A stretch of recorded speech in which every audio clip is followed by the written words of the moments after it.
Tuan-tuan dan puan-puan, tahukah anda bahawa ada yang mendakwa kononnya tugas dan peranan Rasulullah sallallahu alaihi wasallam belum selesai meskipun baginda sudah wafat? Assalamualaikum warahmatullahi wabarakatuh. Alhamdulillah, kita bertemu lagi dalam siri video saya membahas tentang adab berdoa. Apakah ia direct, apakah ia terus kepada Allah Subhanahu wa taala ataupun melalui perantara ataupun melalui wasilah orang-orang soleh sebagaimana yang diamalkan oleh sebahagian penganut agama Kristian dan juga yang diamalkan oleh orang-orang Syiah. Sebelum ini saya telah membuat sebuah video khas berjudul "Kita Tidak Layak Berdoa Terus Kepada Allah?" Tanda soal, di mana dalam video tersebut saya telah bacakan ayat-ayat Quran sebagai dalil bahawa kita ini umat Islam apabila berdoa adabnya ialah terus kepada Allah Subhanahu wa taala. Saya juga setelah itu telah membuat sebuah video lain yang berjudul Ustaz Engku dan hadis orang mati berdoa di alam kubur, di mana dalam video tersebut saya membahas hadis-hadis yang mungkin dimaksudkan oleh Ustaz Engku bahawa kononnya kita boleh bertawasul dengan meminta orang-orang soleh yang telah meninggal dunia untuk berdoa kepada Allah bagi pihak kita, kerana terdapat hadis-hadis yang menerangkan bahawa orang mati berdoa di alam arwah mereka ataupun berdoa di alam barzah mereka. Link bagi kedua-dua video ini saya bagi dalam kotak description. Sila tonton bagi sesiapa yang belum lagi menontonnya, ya.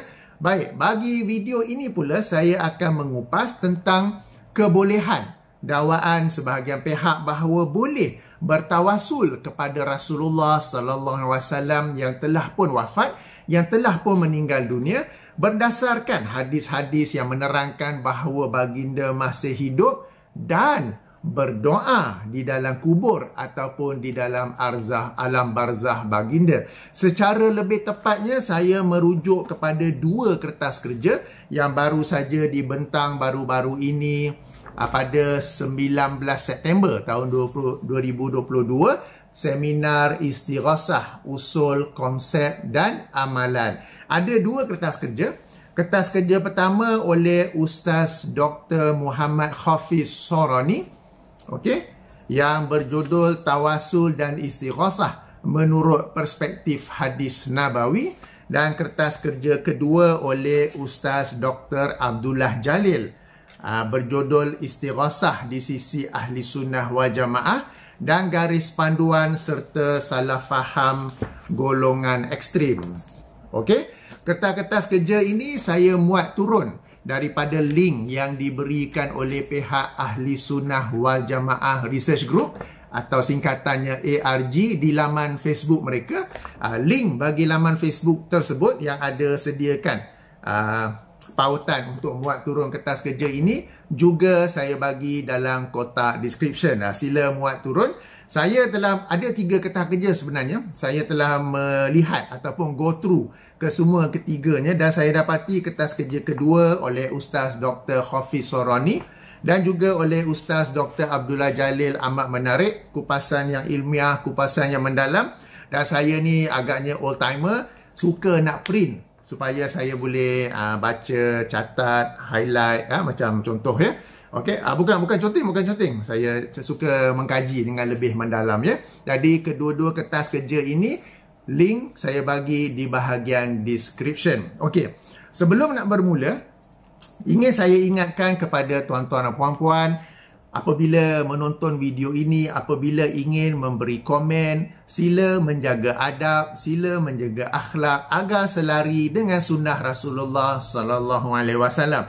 Ini kerana kedua-dua pembentang kertas kerja ini, Ustaz Dr. Muhammad Hafiz Sorani, Ustaz Dr. Abdullah Jalil, mereka membahas ke topik ini secara ilmiah, secara mendalam, tanpa mereka mengkritik dengan menggunakan bahasa yang kasar ataupun bahasa yang buruk kepada sesiapa. Mereka tidak bersetuju dengan golongan yang mengatakan tawasul dan istighasah ini sebagai haram atau bid'ah atau syirik. Mereka tidak bersetuju, yang itu kita maklum. Namun mereka telah menyatakan ketidaksetujuan mereka itu secara ilmiah. Jadi saya pun insya-Allah akan mengupas topik ini secara ilmiah juga. Saya pun akan mengawal diri daripada kata-kata yang kasar ataupun kesat, dan saya minta tuan-tuan dan puan-puan juga apabila ingin memberi komen, ayuh kita bincang secara ilmiah, ayuh kita beri komen secara ilmiah, elakkan, jauhkan daripada bahasa-bahasa yang kasar dan juga buruk. Okey, baik. Kedua-dua kertas kerja ini agak tebal. Kertas kerja Ustaz Dr. Muhammad Hafiz Soroni 29 muka surat. Kertas kerja Ustaz Dr. Abdullah Jalil 25 muka surat. Banyak dalil-dalil yang mereka kemukakan. Cuma untuk video ini saya hanya akan fokus kepada dalil yang mereka kemukakan bahawa Rasulullah SAW masih hidup di alam barzakh ataupun di alam akhirat, dan baginda boleh berdoa bagi kita. Jadi apa yang cuba mereka bawa ialah berdasarkan bahasa saya sendiri, berdasarkan susunan ayat saya sendiri yang saya simpulkan, apa yang mereka cuba katakan ialah sebagaimana kita boleh bertawasul kepada Rasulullah SAW pada masa hidup baginda, di mana kita dibolehkan, bukan kita lah, para sahabat dibolehkan meminta baginda berdoa kepada Allah bagi pihak mereka. Demikianlah juga kita umat Muhammad sekarang ini dibolehkan juga bertawasul kepada Rasulullah SAW yang sudah pun wafat, dengan meminta baginda yang berada di alam barzakh itu untuk berdoa kepada Allah bagi pihak kita. Jadi mereka berhujah antara lain tidak ada beza sama ada Rasulullah SAW masih hidup atau sudah pun wafat. Kita masih boleh bertawasul dengan meminta baginda berdoa kepada Allah bagi pihak kita. Poin pertama yang ingin saya tekankan ialah di sini ia tidak melibatkan syirik, kerana orang yang bertawasul dengan cara ini dia masih lagi meminta Rasulullah SAW berdoa kepada Allah bagi pihak mereka. Jadi ia hanyalah menggunakan Rasulullah SAW sebagai perantara, sebagai wasilah ataupun bertawasul kepada baginda. Yang ingin saya bicarakan di sini, apakah ia sunnah atau tidak? Apakah ia mungkin atau tidak? Apakah kita masih boleh meminta Rasulullah SAW yang sudah wafat di dalam kuburnya, di dalam alam barzakhnya, untuk berdoa bagi pihak kita? Okey, itu poin yang pertama. Poin yang kedua, ini beberapa mukadimah lah. Poin yang pertama, ini tidak melibatkan syirik, tetapi apakah ia sunnah atau bid'ah? Apakah ia dibolehkan atau tidak dibolehkan? Okey, itu yang pertama. Yang kedua ialah sekejap tengok nota. Okey. Apabila kita membicarakan tentang alam barzakh, okey, ia adalah satu alam yang kita tidak tahu, dan kita hanya membicarakan tentang apa-apa yang berkaitan dengan alam barzakh berdasarkan zahir nas Al-Quran dan hadis-hadis yang sahih. Maksud zahir di sini ialah kita tidak menukuk tambah di atasnya. Kita tidak assume, kita tidak sangka, oh kalau teks sebut macam tu, maknanya kita bolehlah Nabi buat sekian. Okey, tidak. Sebab sekali lagi saya ulangi, kita tidak mengetahui apa-apa tentang alam barzakh, melainkan apa yang dikhabarkan oleh Allah SWT melalui Al-Quran dan hadis-hadis, melalui lisan Rasulnya SAW, sebagaimana yang sampai kepada kita melalui hadis-hadis yang sahih. Apabila kita membaca nas-nas tersebut, kita beriman tentangnya, kita beriman kepadanya tanpa kita menokok tambah sesuatu yang kita rasa mungkin berlaku. Okey? Itu yang kedua. Yang ketiga, apabila kita menilai hadis, Ustaz Dr. Muhammad Hafiz Soroni sudah tentu tahu, beliau pakar dalam bidang hadis. Ustaz Dr. Abdullah Jalil saya rasa tahu je kot. Okey? Alright, apabila kita menilai hadis, kita kena tahu bahawa hadis terdiri daripada sanad dan juga matan. Apabila sebuah hadis itu sanadnya sahih, tidak bererti, tidak automatik bererti matannya juga sahih. Matannya tu kita kena semak apakah ia selari ataupun janggal ataupun bertentangan dengan Al-Quran ataupun hadis-hadis yang lebih sahih atau hadis-hadis yang lebih masyhur. Oleh itu boleh-boleh saja sesuatu hadis itu sanadnya sahih tetapi matanya janggal ataupun tertolak apabila dibanding dengan dalil-dalil Al-Quran dan hadis-hadis lain yang lebih sahih ataupun yang lebih masyhur daripadanya. Demikian juga kadang-kala boleh berlaku sesuatu hadis itu sanadnya dhaif tetapi matanya sahih kerana ia selari dengan dalil-dalil daripada Al-Quran dan daripada As-Sunnah, dalil-dalil lain yang sahih. Ini sebagai contoh telah saya buktikan dalam sebuah video saya yang baru saya buat baru-baru ini berjudul Ustaz Muhaizat dan Hukum Solat di Atas Kenderaan, di mana saya telah mengumpulkan sebuah hadis riwayat Imam At-Tirmizi dan juga Imam Ahmad yang sanadnya dhaif.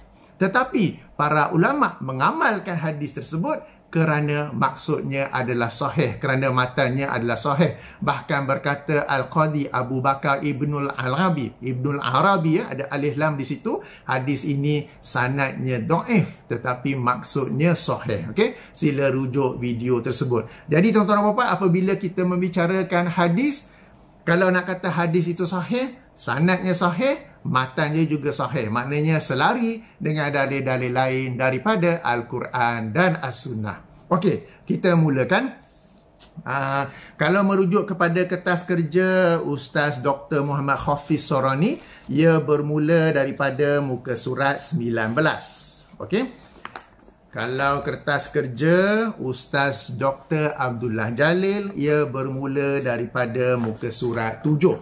Okey. Macam tadi saya katakan bahawa secara ringkasnya apa yang cuba dibawa oleh kedua-dua tokoh ini, kedua-dua sarjana ini ialah kita dibolehkan bertawasul dengan meminta Rasulullah SAW berdoa kepada Allah bagi pihak kita kerana terdapat hadis-hadis yang menerangkan bahawa baginda masih hidup di alam kubur ataupun di alam barzah.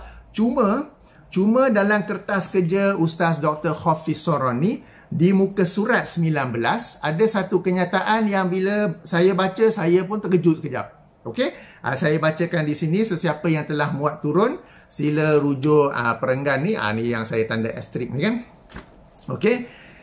Alright, saya bacakan perenggan ini. Telah maklum diketahui bahawa para penghulu, para anbiya dan syuhada, bahkan seluruh makhluk Allah tidak lain adalah Rasulullah sallallahu alaihi wasallam. Okey, maknanya penghulu penghulu kepada semua ialah Rasulullah sallallahu alaihi wasallam. Baginda mempunyai kedudukan yang cukup tinggi di sisi Allah Taala.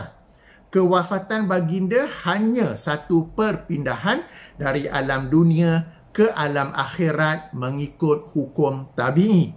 Namun tugas dan peranan baginda masih belum berhenti. Yang ini yang saya baca yang saya terkejut tu. Saya try tengok boleh fokus atau tidak.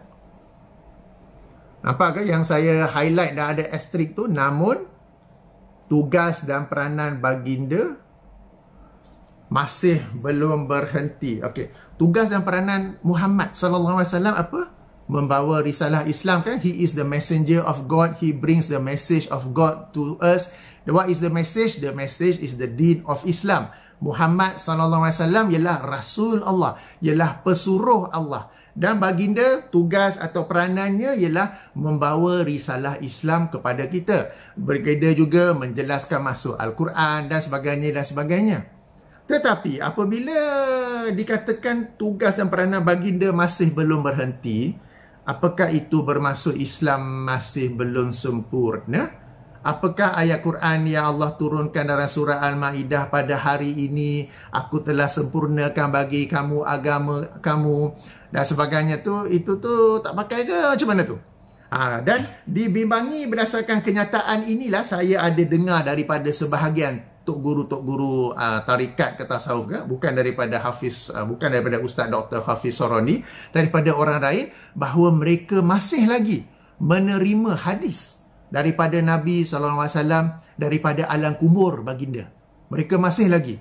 Okey, kenyataan ini bagi saya sangat bahaya dan mungkin Ustaz Hafiz Sorani boleh menjelaskannya dalam ketika yang lain. Cuma pada ketika ini saya nak kata bila baca ni sangat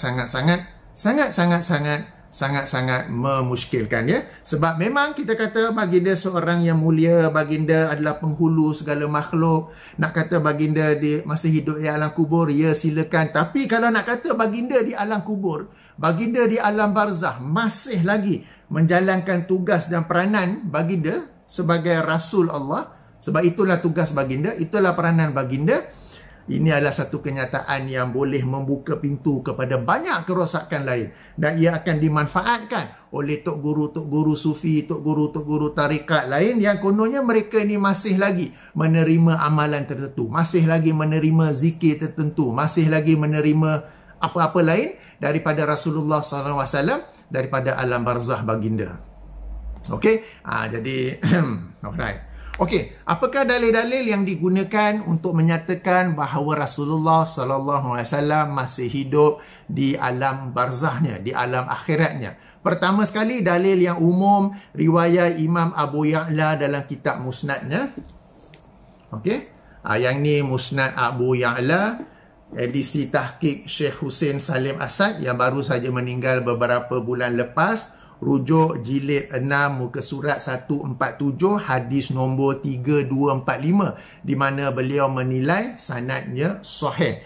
Ia berbunyi Rasulullah SAW bersabda, al-anbiya'u ahya'un fi quburihim yusalluna. Para nabi itu hidup dalam kubur mereka dan mereka solat di dalamnya. Okey, ia dinilai sahih oleh Syekh Hussein Salim Asad. Demikian juga dalam Musnad Musnad Abu Ya'la edisi tahqiq As-Sanuri, beliau berkata isnadnya qawi. Qawi ni satu kedudukan yang lebih tinggi daripada hasan, bawah daripada sahih. Ia antara hasan dan juga sahih. Okey, jadi ia adalah sahih dan hadis ini diperkuatkan lagi oleh riwayat yang lain yang sama-sama kita tahu apabila Rasulullah SAW Isra' dan Mi'raj, baginda bertemu dengan para nabi, para rasul yang lain, bahkan solat berjamaah bersama-sama dengan mereka. Jadi yang ini kita terima, kita beriman dengannya, bahawa para nabi ini mereka hidup di alam barzah, mereka hidup di alam akhirat dan mereka melaksanakan solat. Cuma seperti yang saya katakan tadi, ini alam barzah, ini alam akhirat, ini alam ghaib, kita tak tahu. Kita baca, kita beriman saja tentangnya, kita tidak berbicara lanjut tentangnya ya. Okey, seterusnya ialah hadis bahawa Rasulullah SAW disampaikan salam serta selawat kita kepada baginda. Okey, hadis yang pertama boleh rujuk dalam Sunan Abu Daud, hadis nombor 1745. Jika penomboran lain, hadis nombor 2041. Sebuah hadis yang dinilai hasan oleh Syekh Al-Albani daripada Abi Hurairah radhiyallahu anhu bahwasanya Rasulullah sallallahu alaihi wasallam bersabda, "Ma min ahadin yusallimu alayya illa raddallahu alayya ruhi hatta arudda alaihi salama." Okay, tidaklah seseorang itu mengucapkan salam ke atasku kecuali Allah mengembalikan rohku kepadaku sehinggalah aku dapat membalas salamnya itu. Jadi bila kita mengucapkan salam, Rasulullah akan menerima salam kita itu dan baginda akan membalasnya. Demikian juga dalam hadis yang kedua, Sunan Abu Daud juga, hadis yang next one, hadis yang seterusnya nombor 2042. Rasulullah SAW bersabda, "La taj'alu buyutakum kuburan." Janganlah kalian menjadikan rumah-rumah kalian sebagai kubur. "Wala taj'alu qabri 'idan." Dan janganlah kalian menjadikan kuburku sebagai tempat perayaan. Berarti kalau nak berhimpun sekali setahun pada interval tertentu, silakan buat di rumah, bukan di kubur. Di kubur jangan buat, apatah lagi kubur Nabi SAW. Kalau kubur Nabi pun baginda kata jangan buat, apatah lagi kubur-kubur orang lain yang meskipun mereka orang soleh, meskipun mereka wali-wali, meskipun mereka tok guru, tetapi darjatnya lebih rendah daripada Rasulullah SAW. Jadi kalau kubur Nabi pun jangan buat perayaan. Jangan kita datang for every interval, sekali setahun lah, sekali 6 bulan ke apa ke. Kubur-kubur lain pun jangan kita buat sedemikian. Okay. Kemudian baginda bersambung, wa sallu alayya fa inna salatakum tablughuni haitsu kuntum. Dan berselawatlah ke atasku kerana sesungguhnya selawat kalian akan disampaikan kepadaku daripada mana jua kalian berada. Okey, hadis daripada Sunan Abu Daud. Hadis ini juga ada dalam kertas kerja, kedua-dua kertas kerjanya. Cuma mungkin ada sedikit typo error dalam kertas kerja Ustaz Dr. Abdullah Jalil, disebut hadis nombor 2014. Tapi yang betul ialah 2041. Okey. Jadi berdasarkan hadis-hadis ini, kita umat Muhammad sentiasa mengucapkan salam dan berselawat kepada baginda sebagaimana yang kita biasa sebut ketika membaca tasyahud dalam solat. Hanya bagi kami para pencinta sunnah, kami tidak, bila ada kawan-kawan, ada saudara mara yang pergi buat umrah, buat haji, kemudian mereka ziarah ke makam Rasulullah SAW, kami para pecinta sunnah tak akan kata, kirim salam pada Nabi ya. Sebab kita tahu di mana jua kita berada, apabila kita mengucapkan salam, bila kita mengucapkan selawat, ia akan disampaikan kepada Rasulullah SAW. Jika orang yang kena pergi sebelah makam Nabi beri salam atau selawat, baru baginda dengar, sia-sialah kita duk baca selalu dalam solat kan. Okey, oleh itu tuan-tuan dan puan, seandainya di kalangan para penonton ada yang terbiasa dengan amalan kirim salam kepada Nabi, kepada rakan-rakan saudara mara yang pergi melaksanakan umrah, dan kemudian mereka pergi ziarah ke makam Nabi SAW, hentikannya. Ia adalah perbuatan yang sia-sia. Di mana saja kita berada, apabila kita mengucapkan salam dan selawat, ia akan disampaikan kepada Rasulullah SAW. Okey, berdasarkan hadis-hadis ini juga, kita berkata, ya, Rasulullah SAW hidup di alam kuburnya, baginda solat di dalamnya, baginda juga menerima salam dan selawat kita, dan baginda mengetahui ataupun membalasnya. Kita tidak menambah lebih daripada itu. Okey, kemudian kita sampai pula ke hadis yang keempat. Hadis yang pertama tentang apa? Para Nabi hidup dalam kubur mereka dan melaksanakan solat. Hadis kedua, apabila kita ucapkan salam, baginda mengetahui dan membalasnya. Hadis yang ketiga, apabila kita berselawat, baginda mengetahui dan kerana ia disampaikan kepada baginda. Okey, yang ini no problem. Hadis yang keempat. Okey, hadis yang keempat daripada Abdullah ibnu Mas'ud. Okey, beliau berkata Rasulullah SAW bersabda, bermaksud, dengar ya, dengar. Hidupku, saya baca terjemahan sajalah. Okey, dalam kertas kerja asal ada teks Arab. Dalam kertas kerja Ustaz Dr. Hafiz Sorani tak ada teks Arab, tak mengapa. Alright. Ia bermaksud hidupku. Okay, Rasulullah bersabda, hidupku adalah baik bagi kamu semua. Kamu dapat bercakap denganku dan aku dapat bersabda kepada kamu. Dan kewafatanku juga adalah baik bagi kamu. Amalan-amalan kamu akan dibentangkan kepadaku. Maka apa yang aku lihat daripada kebaikan, amalan yang kebaikan, maka aku memuji Allah bagi kebaikan tersebut. Dan apa yang aku lihat daripada kejahatan amalan kamu, maka aku memohon keampunan daripada Allah bagi kamu semua. Ringkasnya, berdasarkan hadis ini, inilah dalil bahawa Rasulullah SAW boleh berdoa di alam kubur untuk kita. Kerana apa? Kerana amalan kita ini akan dipamerkan, akan dipersembahkan, akan dibentangkan kepada baginda meskipun baginda sudah wafat. Amalan kita yang baik, baginda akan baginda akan memuji Allah, dan amalan kita yang tak baik, yang buruk, yang jahat, baginda akan memohon keampunan Allah bagi kita. Okey, sebelum nak bincang, kita semak dulu darjat hadis. Jika mengikut kertas kerja Ustaz Dr. Abdullah Jalil, beliau menerangkan bahawa statusnya hasan. Tetapi beliau tidak menerangkan siapakah yang menilainya hasan. Okey, dalam nota kaki di sini, Al-Bazar yang wafat tahun 292 Hijrah, Al-Bakhru Zakhar bi Musnad Al-Bazar nombor 1925, lafaz di atas, dan Abu Zur'ah Al-Iraqi, okey, guru Al-Hafiz Ibnu Hajar Al-Asqalani dalam Tahr Al-Tahrib nombor 517, kemudian status hasan. Dan beliau tidak menerangkan siapakah yang menilai hadis ini sebagai hasan. Okey.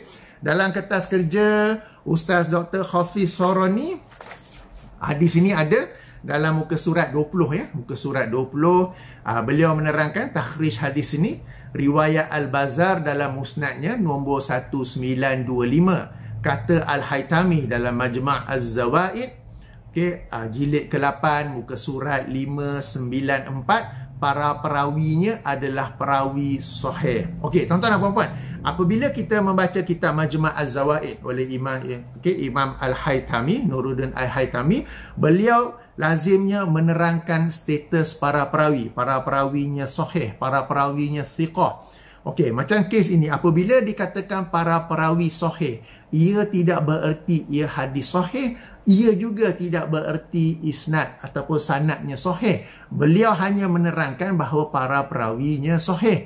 Beliau tidak menerangkan sama ada para perawi itu telah bertemu antara satu sama lain dan menerima hadis daripada satu sama lain. Sebab apa? Kita tahu kan syarat sanad yang sahih ialah para perawi yang dhabit, yang thiqah, dan mereka juga mendengar ataupun menerima hadis daripada orang yang sebelum mereka. Apabila dikatakan para perawi sahih, daya dari sudut kedhabitan dan kethiqahan perawi itu saja. Tidak pula dibicarakan sama ada para perawi itu telah bertemu antara satu sama lain atau tidak. Bezakan di situ. Itu yang pertama. Yang kedua, para perawi sahih bukanlah hadis sahih kerana belum lagi dibicarakan tentang matannya, tentang maksud hadis itu. Apakah ia selari atau tidak dengan Al-Quran dan hadis-hadis lain yang sahih. Okey, saya nukil lagi daripada kertas kerja ini. Kata Al-Iraqi dalam At-Tahrib jilid 3 muka surat 275, diriwayatkan oleh Abu Bakar Al-Bazzar dalam musnadnya dengan sanad jayyid. Sanad jayyid ni sekali lagi ia berada di antara darjat hasan dan sahih, tengah-tengah ya, antara sahih dan juga hasan.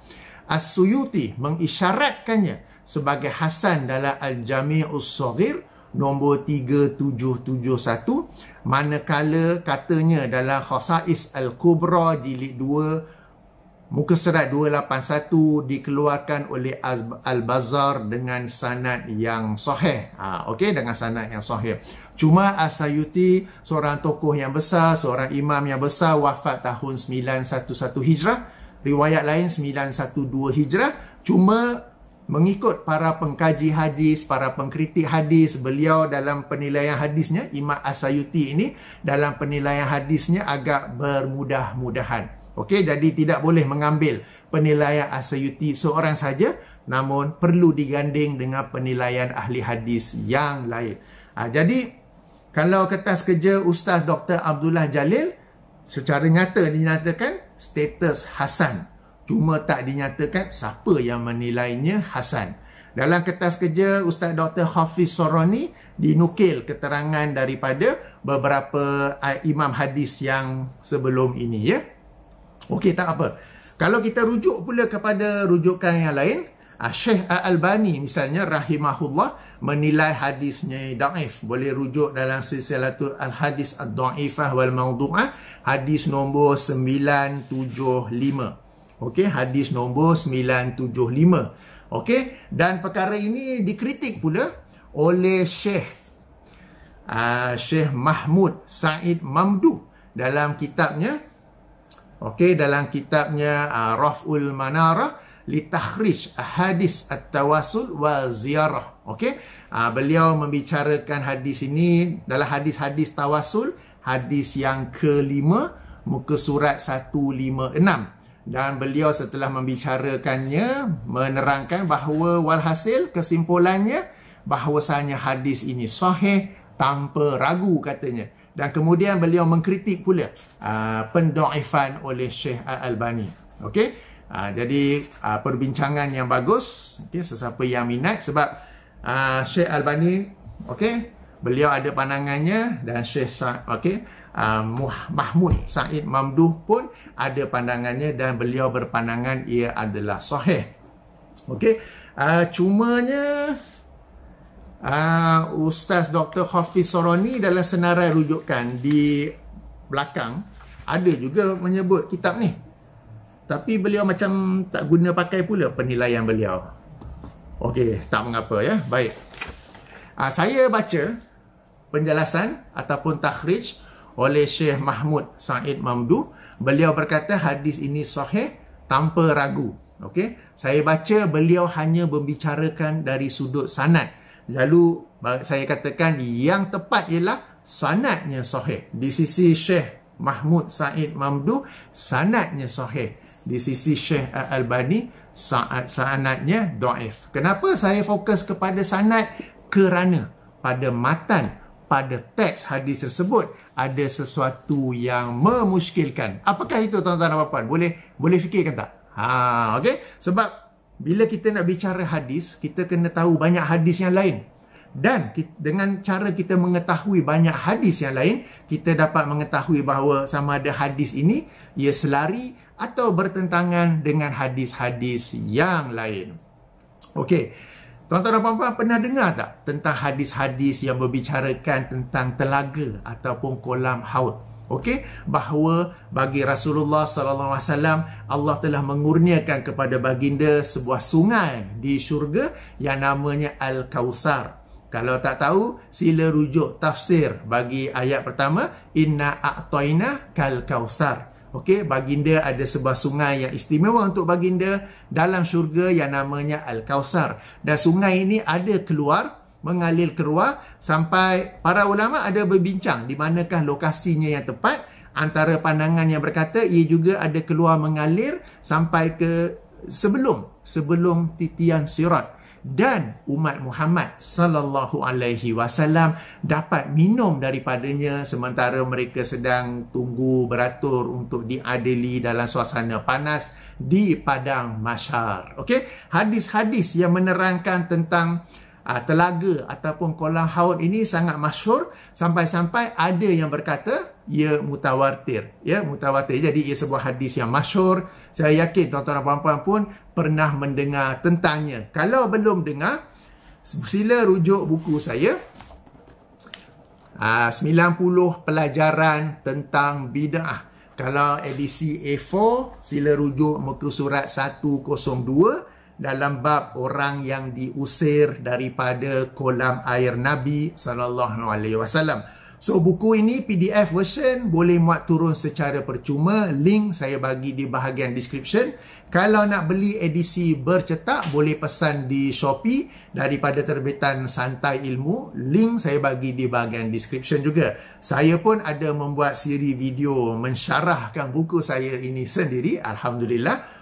Link bagi syarahan saya kepada bab ini tentang kolam air Nabi ini ada saya bagi dalam kotak description juga. Okey, ringkasnya sebab hadis-hadis dalam bab ini banyak, tetapi ringkasnya ialah di hari akhirat kelak, di padang mahsyar kelak, umat Muhammad akan dijemput untuk minum daripada kolam air Nabi ini ataupun telaga air Nabi ini, ya, yang jumlah gayungnya untuk ambil air adalah sebanyak bintang di langit. Lalu apabila dijemput minum, lalu ada sebahagian orang yang diusir ataupun yang dihalang daripadanya.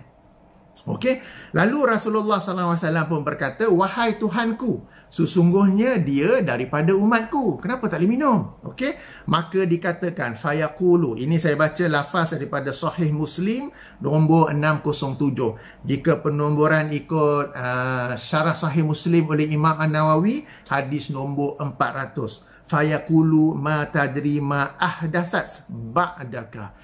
Lalu dikatakan bila Rasulullah kata, kenapa mereka ni dihalang? Mereka ni daripada umatku. Maka dikatakan, kamu tidak tahu perkara baharu yang dibuatnya sesudah kewafatan kamu. Sesudah kewafatan kamu. Sudah dengar azan asar. Saya pergi solat asar kejap, kemudian sambung balik, ya. Okey, saya stop sekejap dan kita berjumpa lagi, insya-Allah. Assalamualaikum warahmatullahi wabarakatuh. Alhamdulillah kita bertemu lagi dan kita sambung sikit lagi. Tadi sebelum saya mula tu, saya tengok waktu asar pukul berapa. Rasa-rasa sempat kot.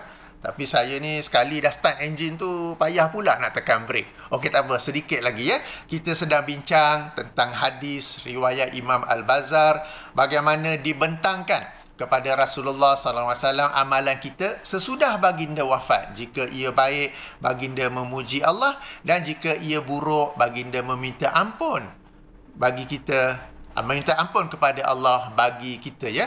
Okey.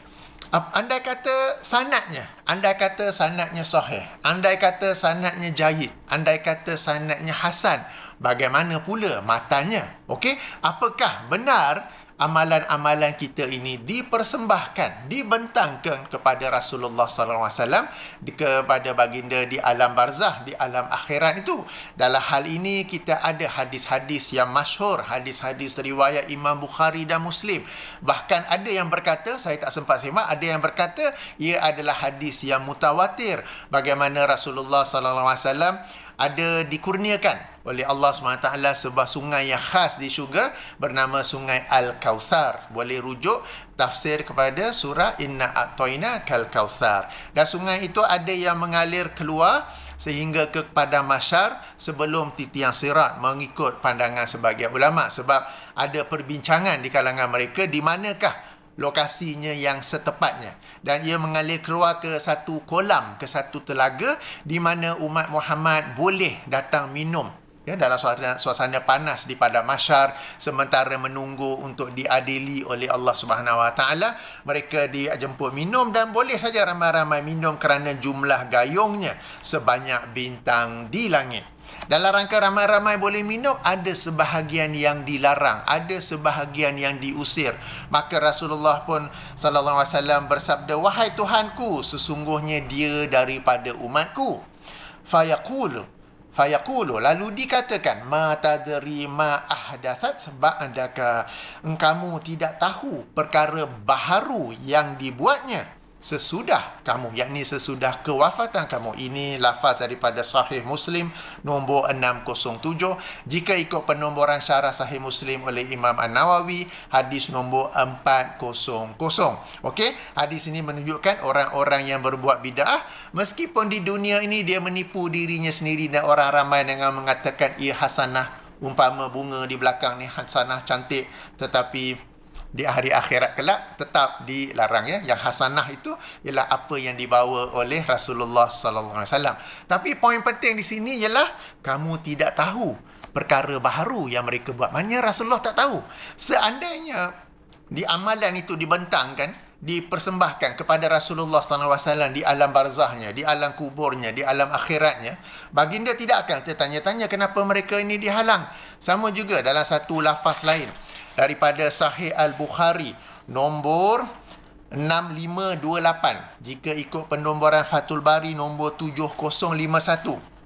Apabila mereka itu diusir ataupun dihalang daripada kolam Nabi itu, fayuqalu innaka la tadri ma baddalu ba'daka. Sesungguhnya engkau tidak tahu apa yang mereka ubah sesudah kamu. Yang ini bid'ah pun bukan saja buat baru, tapi ada yang original tu mereka ubah yang lain. So lalu di sini bermaksud bid'ah juga, sebagaimana terang Imam Asy-Syatibi dalam kitabnya Al-I'tisam. Poin penting di sini ialah kamu tidak tahu. Rasulullah tak tahu. Okey, dalam satu ketika yang lain, maknanya mereka yang dihalang daripada telaga ataupun kolam Nabi ini adalah mereka yang berbuat bid'ah, mereka yang menukar agama, masuk kategori bid'ah juga, dan adalah mereka yang kamu tidak tahu mereka telah mengambil jalan untuk berpatah balik, yang ini orang-orang yang murtad. Okey, yang ketiga, lafaz ketiga ni daripada Sahih Al-Bukhari juga nombor 6526. Jika ikut penomboran Fathul Bari nombor 7048.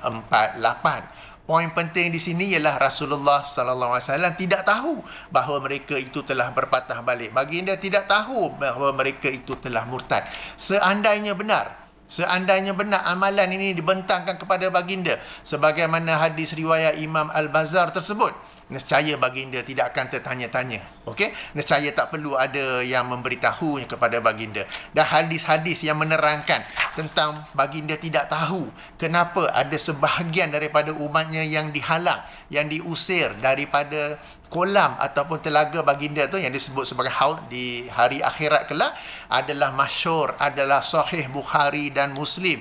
Dan ada juga yang berkata ia adalah hadis yang mutawatir. Ada yang berkatanya, ya.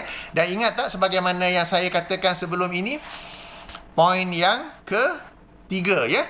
Sesuatu hadis itu sanad mungkin sahih, tetapi matannya juga hendaklah disemak apakah ia selari atau bertentangan dengan ayat-ayat Quran dan juga hadis-hadis lain yang lebih kuat, lebih sahih dan lebih masyhur daripadanya. Dalam kes ini, andai kata sanad yang dibawa, yang dikeluarkan oleh Imam Al-Bazzar tersebut adalah sahih, andai kata, okey, kita ikut penilaian Syekh Mahmud Said Mamduh ini, andai kata sahih, matanya ditolak oleh hadis-hadis berkenaan dengan telaga Rasulullah, berkenaan dengan kolam Rasulullah SAW di hari akhirat kelak, di mana ada sebahagian daripada umatnya yang dilarang daripada minum dan baginda tidak tahu kenapa mereka itu dilarang. Berarti amalan-amalan kita ni tidaklah dipersembahkan kepada Rasulullah SAW.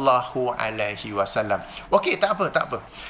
Andai kata kita nak terima juga matan hadis tersebut, ayo kita semak. Andai kata kita nak terima, saya baca sekali lagi.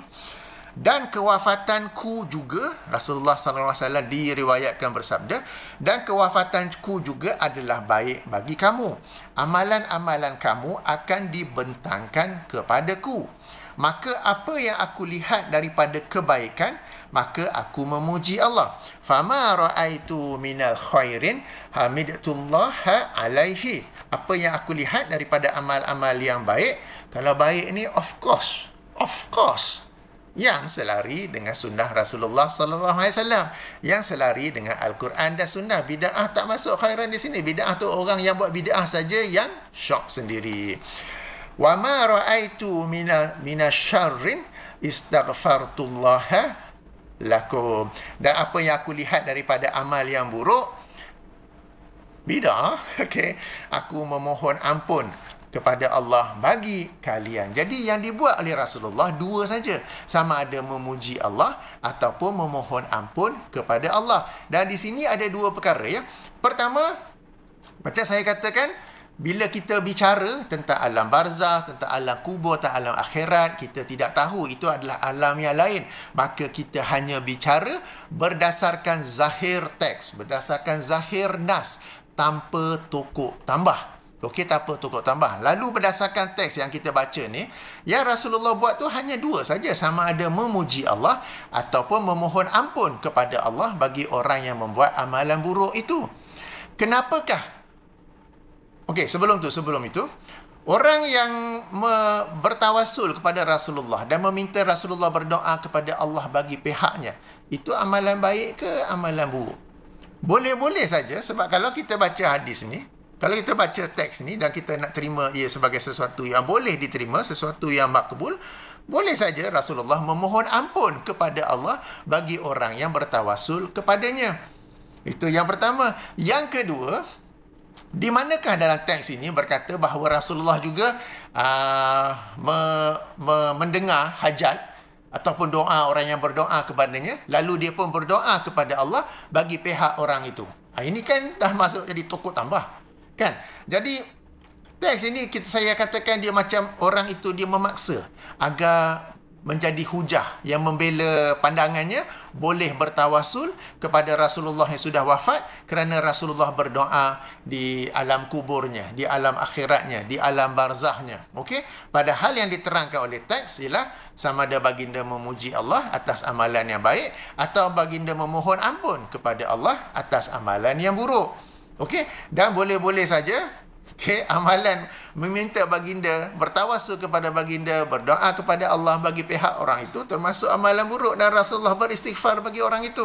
Itu yang pertama. Yang keduanya, mana mari tokok tambah yang Rasulullah pun akan mendoakan kepada orang itu hajat yang yang dia nak, kan, yang boleh bertawasul. Tak ada, ini kita berkata tokok tambah di dalam teks. Oleh itu tuan-tuan dan puan-puan, andai kata kita nak terima teks hadis ini, andai kata kita nak terima matan hadis ini, ia juga tidak membantu pihak yang cuba berhujah dengan riwayat ini bahawa dibolehkan bertawasul dengan meminta Rasulullah SAW berdoa.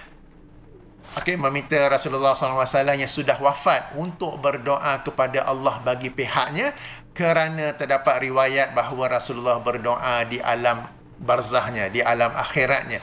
Ia tidak pun membantunya, ya. Bahkan boleh jadi saja, mungkin tak mustahil, ia adalah sebaliknya, bahawa Rasulullah beristighfar kepada orang tersebut kerana melakukan sesuatu yang tidak selari dengan sunnah baginda sallallahu alaihi wasallam. Jadi tuan-tuan dan puan, itu ulasan saya tentang hadis-hadis yang dijadikan dalil, dijadikan hujah bahawa boleh bertawasul dengan meminta Rasulullah sallallahu alaihi wasallam berdoa kepada Allah bagi pihak kita setelah baginda wafat, berdasarkan hadis bahawa baginda hidup di alam barzah, baginda hidup di alam akhirat, dan baginda berdoa, ya. Padahal yang sahih ialah baginda, para nabi, para rasul memang hidup di alam kubur dan mereka bersolat sahih.